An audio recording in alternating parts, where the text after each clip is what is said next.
ಇವತ್ತು ನಾನು dry fruits ಲಡ್ಡುನ ಮಾಡ್ತಾ ಇದ್ದೀನಿ. ಹೇಗೆ ಮಾಡೋದು ಅಂತ ನೋಡೋಣ ಬನ್ನಿ. ಅದಕ್ಕಿಂತ ಮುಂಚೆ ನನ್ನ ಚಾನಲ್ನ ಯಾರ್ಯಾರು ಸಬ್ಸ್ಕ್ರೈಬ್ ಆಗಿಲ್ಲ ದಯವಿಟ್ಟು ಸಬ್ಸ್ಕ್ರೈಬ್ ಆಗಿ, ಹಾಗೆ ನನ್ನ ರೆಸಿಪಿ ಹೇಗಿದೆ ಅಂತ ನನಗೆ ಕಮೆಂಟ್ ಮಾಡಿ ತಿಳಿಸಿ. ಇವಾಗ ಹೇಗೆ ಮಾಡೋದು ಅಂತ ನೋಡೋಣ ಬನ್ನಿ. Sunflower seeds, water Milan seeds ಮತ್ತೆ ಪಂಪ್ಕಿನ್ ಸೀಡ್ಸ್ ಹಾಗೂ ಅಂಜೂರ ತಗೊಂಡಿದ್ದೀನಿ. ಎಲ್ಲದನ್ನು ನಾನು ಇಲ್ಲಿ ಸಮ ಪ್ರಮಾಣದಲ್ಲಿ ತಗೊಂಡಿದ್ದೀನಿ. ನಾವು ಡೈಲಿ ಇದನ್ನ ಒಂದೊಂದು ಲಡ್ಡುನ ತಿಂದ್ರೆ ಸಾಕು, ನಮಗೆ ಒಳ್ಳೆ ಬಯೋಟಿನ್ ಕೂಡ ಸಿಗುತ್ತೆ. ಇಲ್ಲಿ ನಾನು ಗೋಡಂಬಿ ಮತ್ತೆ ದ್ರಾಕ್ಷಿ, ಪಿಸ್ತಾ ಹಾಗೂ ಬಾದಾಮಿ ತಗೊಂಡಿದ್ದೀನಿ. ಎಲ್ಲದನ್ನು ನಾನು ಸಣ್ಣ ಸಣ್ಣದಾಗಿ ಹೆಚ್ಕೊಂಡಿದ್ದೀನಿ. ಇದಾದ್ಮೇಲೆ ನಾನು ಬಿಳಿ ಎಳ್ಳು ತಗೊಂಡಿದ್ದೀನಿ. ಇದು ಟೇಸ್ಟಿಯಾಗೂ ಇರುತ್ತೆ ಮತ್ತೆ ತುಂಬಾ ಕ್ಯಾಲ್ಸಿಯಂ ಕೂಡ ಸಿಗುತ್ತೆ ನಮಗೆ. ಹಾಗೂ ಒಣ ಕೊಬ್ಬರಿನ ತಗೊಂಡಿದ್ದೀನಿ, ಸಣ್ಣದಾಗಿ ಹೆಚ್ಕೊಂಡಿದ್ದೀನಿ. ಮತ್ತೆ ಡೇಟ್ಸ್ ಕೂಡ ತುಂಬಾ ಸ್ವೀಟ್ನೆಸ್ ಬರುತ್ತೆ ನ್ಯಾಚುರಲ್ ಆಗಿ. ಇದ್ರ ಜೊತೆ ನಾನು ಸ್ವಲ್ಪ ಕಡಲೆ ಬೀಜನೂ ತಗೊಂಡಿದ್ದೀನಿ. ಇದನ್ನ ನಾನು ಸಣ್ಣದಾಗಿ ಹುರ್ಕೊಂಡಿದ್ದೀನಿ ಸ್ವಲ್ಪ. ಇವಾಗ ನಾನು ಕಡಾಯಿಗೆ 2 ಸ್ಪೂನ್ ತುಪ್ಪ ಹಾಕೊಂಡಿದ್ದೀನಿ. ಈಗ ಎಲ್ಲದನ್ನ ನಾನು ಹುರ್ಕೋತಾ ಇದ್ದೀನಿ. ನಾನು ಇವಾಗ ಎಲ್ಲ ಸೀಡ್ಸ್ಗಳನ್ನು ಹಾಕೊಂಡು ಫ್ರೈ ಮಾಡ್ಕೊತಾ ಇದ್ದೀನಿ. ಒಂದು 2 to 3 ಸೆಕೆಂಡ್ಸ್ ನಾವು ಫ್ರೈ ಮಾಡ್ಕೊಂಡ್ರೆ ಸಾಕಾಗುತ್ತೆ. ಏನೇನೆಲ್ಲ ಬೆನಿಫಿಟ್ಸ್ ಇದೆ ಈ ಸೀಡ್ಸ್ಗಳಿಂದ ಅಂತ ನಾನು ನಿಮಗೆ ಹೇಳ್ತಾ ಹೋಗ್ತೀನಿ. ಈ ಸೀಡ್ಸ್ಗಳಿಂದ ಹೇರ್ ಗ್ರೋತ್ ಮತ್ತೆ ಸ್ಕಿನ್ಗೆ ತುಂಬಾ ಒಳ್ಳೆಯದು, ಮತ್ತೆ ಬ್ರೈನ್ ಹೆಲ್ತ್, ಹಾರ್ಟ್ ಹೆಲ್ತ್ಗೂ ನಮಗೆ ತುಂಬಾ ಒಳ್ಳೆಯದು.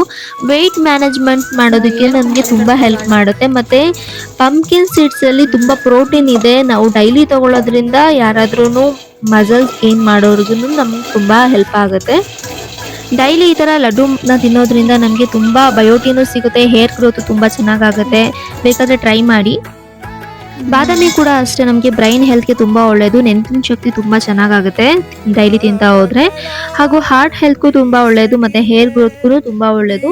ಇದರಲ್ಲಿ ಸ್ವಲ್ಪ ಪ್ರೋಟೀನ್ ಕಮ್ಮಿ ಇದೆ ಕಡಲೆ ಬೀಜಕ್ಕೆ ಹೋಲಿಸ್ಕೊಂಡ್ರೆ. ನೆಕ್ಸ್ಟ್ ನಾನು ಕ್ಯಾಶ್ಯೂನ ಆಡ್ ಮಾಡ್ಕೊತಾ ಇದ್ದೀನಿ. ಇದು ಕೂಡ ನಮಗೆ ಹಿಮೋಗ್ಲೋಬಿನ್ ಜಾಸ್ತಿ ಮಾಡುತ್ತೆ, ಮತ್ತೆ ಹೇರ್ ಹೆಲ್ತ್ ಮತ್ತೆ ಗಟ್ ಹೆಲ್ತ್ಗೆಲ್ಲ ತುಂಬಾನೇ ಚೆನ್ನಾಗಿದೆ. ಇಮ್ಯುನಿಟಿ ಕೂಡ ಇಂಪ್ರೂವ್ ಮಾಡುತ್ತೆ. ಇದಾದ್ಮೇಲೆ ನಾನು ಡ್ರೈ ಗ್ರೇಪ್ಸ್ನ ಅಂದ್ರೆ ಒಣ ದ್ರಾಕ್ಷಿನ ಆಡ್ ಮಾಡ್ಕೊತೀನಿ. ನೆಕ್ಸ್ಟ್ ನಾನು ಡ್ರೈ ಗ್ರೇಪ್ಸ್ನ ಹಾಕೊತಾ ಇದ್ದೀನಿ. ಡ್ರೈ ಗ್ರೇಪ್ಸು ಅಷ್ಟೇ ನಮಗೆ ಇಮ್ಯುನಿಟಿ ಬೂಸ್ಟ್ ಮಾಡೋದಕ್ಕೆ ತುಂಬ ಹೆಲ್ಪ್ ಆಗುತ್ತೆ. ಹಾಗೂ ಏನಾದರೂ ಇಂಟೆಸ್ಟೈನ್ ಏನಾದರೂ ಪ್ರಾಬ್ಲಮ್ ಇದ್ದರೆ ಅಂದರೆ ಜೀರ್ಣಕ್ರಿಯೆ ತುಂಬ ಚೆನ್ನಾಗಾಗೋದಕ್ಕೆ ನಮಗೆ ತುಂಬ ಹೆಲ್ಪ್ ಆಗುತ್ತೆ. ಡೈಲಿ ತಿನ್ನೋದ್ರಿಂದ ಹಿಮೋಗ್ಲೋಬಿನ್ ಕೂಡ ನಮಗೆ ಇನ್ಕ್ರೀಸ್ ಆಗೋದ್ರಿಂದ ತುಂಬಾ ನಮಗೆ ಹೆಲ್ಪ್ ಆಗುತ್ತೆ. ಗ್ಲೂಕೋಸು ಕೂಡ ತುಂಬ ಹೆಚ್ಚಾಗುತ್ತೆ ಇದನ್ನು ತಿನ್ನೋದ್ರಿಂದ. ಓವರ್ ಆಲ್ ನಾವು ಬಯೋಟಿನ್ಗೆ ತುಂಬ ಸಪೋರ್ಟ್ ಮಾಡುತ್ತೆ ಈ ಲಡ್ಡುನ ತಿನ್ನೋದ್ರಿಂದ. ನೆಕ್ಸ್ಟ್ ನಾನು ಪಿಸ್ತಾನ ಆ್ಯಡ್ ಮಾಡ್ಕೊತಾ ಇದ್ದೀನಿ. ಪಿಸ್ತಾನು ಅಷ್ಟೇ ನಮಗೆ ಇಮ್ಯುನಿಟಿ ಬೂಸ್ಟ್ ಆಗುತ್ತೆ, ಮತ್ತು ಬ್ಲಡ್ ಶುಗರ್ನ ಕಂಟ್ರೋಲ್ ಮಾಡುತ್ತೆ. ಇಮ್ಯುನಿಟಿನೂ ಕೂಡ ಬೂಸ್ಟ್ ಆಗುತ್ತೆ, ಮತ್ತು ಐ ಹೆಲ್ತ್ ಕಣ್ಣಿಗೂ ತುಂಬ ಒಳ್ಳೆಯದಿದು. ಮತ್ತು ವೆಯ್ಟ್ ಲಾಸ್ಗೂ ನಮಗೆ ತುಂಬ ಹೆಲ್ಪ್ ಆಗುತ್ತೆ, ಹಾರ್ಟ್ಗೂ ತುಂಬ ಒಳ್ಳೆಯದು. ಕೊಬ್ಬರಿನಲ್ಲಿ ನಮಗೆ ಗುಡ್ ಕೊಲೆಸ್ಟ್ರಾಲ್ ಸಿಗುತ್ತೆ.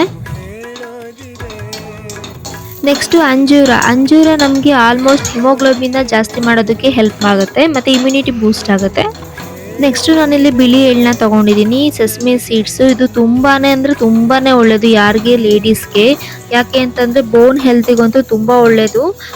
ಎಲ್ಲ ಫ್ರೈ ಆದಮೇಲೆ ನಾನು ಈ ಥರ ಎಲ್ಲ ಮಿಕ್ಸ್ ಮಾಡಿದ್ದೀನಿ ಒಂದು ಪ್ಲೇಟಿಗೆ ಹಾಕ್ಬಿಟ್ಟು. ನೆಕ್ಸ್ಟ್ ಇಲ್ಲಿ ನಾನು ಕೊಬ್ಬರಿಗೆ ಮತ್ತು 2 ಏಲಕ್ಕಿ ಹಾಕ್ಬಿಟ್ಟು ಗ್ರೈಂಡ್ ಮಾಡ್ಕೊತಾ ಇದ್ದೀನಿ. ನೋಡಿ ಈ ಥರ ಸಣ್ಣ ಗ್ರೈಂಡ್ ಆಗಿದೆ, ಮತ್ತು ಸ್ಮೆಲ್ಲು ಕೂಡ ಚೆನ್ನಾಗಿರುತ್ತೆ ಏಲಕ್ಕಿ ಫ್ಲೇವರು. ಇದಾದಮೇಲೆ ನಾನು ಕಡಲೆ ಬೀಜ ತೊಗೊತಾ ಇದ್ದೀನಿ. ಕಡಲೆ ಬೀಜನೂ ನಾನು ಚೆನ್ನಾಗಿ ಫ್ರೈ ಮಾಡ್ಕೊಂಡು ಇಟ್ಕೊಂಡಿದ್ದೆ. ಇದನ್ನು ಸ್ವಲ್ಪ ನುಣ್ಣಗೆ ನಾವು ರುಬ್ಕೊತಾ ಇದ್ದೀನಿ. ಪೌಡರ್ ಥರ ಮಾಡ್ಕೋಬೇಕು, ತರಿ ಪೌಡರು. ನೋಡಿ ಈ ಥರ ಕನ್ಸಿಸ್ಟೆನ್ಸಿ ಇರಬೇಕು. ಇದಾದ್ಮೇಲೆ ನಾನು ಡೇಟ್ಸ್ನ ತಗೊಂಡಿದ್ದೀನಿ. ಡೇಟ್ಸು ಕೂಡ ನಾನು ಇಲ್ಲಿ ಸ್ವಲ್ಪ ಗ್ರೈಂಡ್ ಮಾಡ್ಕೊತಾ ಇದ್ದೀನಿ. ಯಾಕೆ ಅಂತ ಅಂದರೆ ಫುಲ್ ಅದು ಸಿಪ್ಪೆ ಸಮೇತ ಇರೋದ್ರಿಂದ ಗ್ರೈಂಡ್ ಮಾಡಿಕೊಂಡ್ರೆ ಸ್ವಲ್ಪ ಕ್ಲೀನಾಗಿ ಸ್ಪ್ರೆಡ್ ಆಗುತ್ತೆ ಅಂತ ನಾನು ಇವಾಗ ಗ್ರೈಂಡ್ ಮಾಡ್ಕೊತಾ ಇದ್ದೀನಿ. ನೋಡಿ ಈ ಥರ ಗ್ರೈಂಡ್ ಆಗಿರಬೇಕು. ಸೊ ಅವಾಗ ನಾವು ಕ್ಲೀನಾಗಿ ಸ್ಪ್ರೆಡ್ ಮಾಡಿಬಿಟ್ಟು ಅದನ್ನು ಲಡ್ಡು ಮಾಡೋದಕ್ಕೆ ತುಂಬ ಚೆನ್ನಾಗಾಗುತ್ತೆ.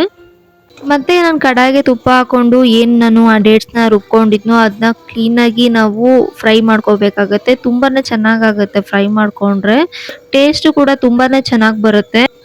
ಉಂಡೆ ಕಟ್ಟೋದಕ್ಕೂ ನಮಗೆ ಲಡ್ಡು ಮಾಡೋದಕ್ಕೂ ತುಂಬಾ ಚೆನ್ನಾಗಿರುತ್ತೆ ಬಿಸಿ ಮಾಡಿಕೊಂಡ್ರೆ. ಹಾಗೂ ಇದನ್ನು ಸ್ವಲ್ಪ ಒಂದು 2-3 ನಿಮಿಷ ಬಿಸಿ ಮಾಡ್ಕೋಬೇಕಾಗತ್ತೆ. ಬಿಸಿ ಆದಮೇಲೆ ಅದನ್ನು ಮತ್ತೆ ನಾವು ಎಲ್ಲ ಮಿಕ್ಸ್ ಮಾಡ್ಕೋಬೇಕಾಗತ್ತೆ. ಎಲ್ಲ ಫ್ರೈ ಮಾಡ್ಕೊಂಡಿರೋದನ್ನೆಲ್ಲ ಕ್ಲೀನಾಗಿ ಮಿಕ್ಸ್ ಮಾಡಿಕೊಂಡು ಚೆನ್ನಾಗಿ ಇವಾಗ ಎಲ್ಲದನ್ನು ಸ್ಮ್ಯಾಶ್ ಮಾಡಿ ಚೆನ್ನಾಗಿ ಮಿಕ್ಸ್ ಮಾಡ್ಕೊಬೇಕು. ಇವಾಗ ನಮಗೆ ಉಂಡೆ ಕಟ್ಟೋಕ್ಕೆ ಒಂದು ಹದ ಸಿಗುತ್ತೆ. ಲಡ್ಡು ತುಂಬ ಚೆನ್ನಾಗಿ ಬರುತ್ತೆ. ನೀವೇ ನೋಡ್ತಾ ಇರ್ಬೋದು. ಚೆನ್ನಾಗಿ ಎಲ್ಲದನ್ನು ಫುಲ್ ಮಿಕ್ಸ್ ಮಾಡ್ಕೊಬೇಕು. ಇದನ್ನ ಡೈಲಿ ಒಂದೊಂದು ತಿಂದರೆ ಸಾಕು, ಆಲ್ಮೋಸ್ಟ್ ನಿಮಗೆ ಬಯೋಟಿನು ಸಿಗುತ್ತೆ, ಮತ್ತೆ ಒಳ್ಳೆ ಕ್ಯಾಲ್ಶಿಯಮ್ಮು, ಮಿನರಲ್ಸು ಮತ್ತೆ ವಿಟಮಿನ್ಸ್ ಎಲ್ಲ ನಮಗೆ ಸಿಗ್ತಾ ಹೋಗುತ್ತೆ. ಎಲ್ಲದನ್ನು ತಗೊಂಡು ಮತ್ತೆ ಮತ್ತೆ ಸೋಕ್ ಮಾಡ್ಕೊಂಡು ಎಲ್ಲದನ್ನು ತಿನ್ನಕ್ಕಾಗಲ್ಲ. ಸೊ ಹಂಗಾಗಿ ನಾನು ಈ ತರ ಲಡ್ಡು ಮಾಡಿದ್ದೀನಿ. ನೋಡಿ ಈ ತರ ಲಡ್ಡು ರೆಡಿ ಆಗಿದೆ. ನೋಡೋದಕ್ಕೆ ತುಂಬಾನೇ ಚೆನ್ನಾಗಿದೆ ಅಲ್ವಾ? ತುಂಬಾ ಚೆನ್ನಾಗಿ ಬಂದಿದೆ ಡ್ರೈ ಫ್ರೂಟ್ಸ್ ಲಡ್ಡು. ನನಗಂತೂ ತುಂಬಾ ಇಷ್ಟ ಆಯ್ತು. ನೋಡಿ ಟೇಸ್ಟ್ ಮಾತ್ರ ಸೂಪರ್ ಆಗಿತ್ತು. ನೀವು ಮನೇಲಿ ಟ್ರೈ ಮಾಡಿ ಹೇಗಿತ್ತು ಅಂತ ನನಗೆ ಕಮೆಂಟ್ ಮುಖಾಂತರ ತಿಳಿಸಿ. ಹೀಗೆ ಹೊಸ ಹೊಸ ರೆಸಿಪಿಗೋಸ್ಕರ ನನ್ನ ಚಾನಲ್ನ ಸಬ್ಸ್ಕ್ರೈಬ್ ಮಾಡೋದಂತೂ ಮರಿಬೇಡಿ. ಹಾಗೆ ಬೆಲ್ ಐಕಾನ್ನ ಕ್ಲಿಕ್ ಮಾಡಿ. Thank you so much for watching.